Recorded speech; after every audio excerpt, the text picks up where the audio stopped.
هذه المواد الله يبارك التي كانت تدرس: الفقه، التوحيد، الحديث، السيرة إلى آخره، بعدين النحو والصرف، الإنشاء، الإملاء، الخط ولا الخط، الرياضيات، التاريخ، الجغرافيا، يعني لا إله إلا الله محمد رسول الله، علم الأحياء، علوم الأحياء. عجيب عجيب، بمعنى المواد ما شاء الله. وبعدين حفظ القرآن الكريم، وبعدين التفسير، وبعدين المحفوظات التي كادت تزول من حياتنا العلمية، كادت نكني في تاريخنا المشرق.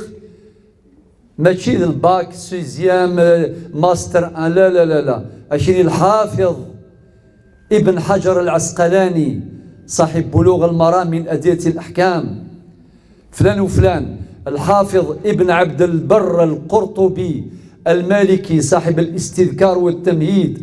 هؤلاء الأقطاب، حتى الألقاب ألقاب مشرفة. الحافظ خاطر كانوا يعني يحفزون الذاكرة عن طريق المحفوظات، لذلك يسهل باش تحفظ القرآن الكريم وتحفظ المحفوظات وتحفظ يسفرا وتحفظ الحديث، حديث النبي صلى الله عليه وسلم.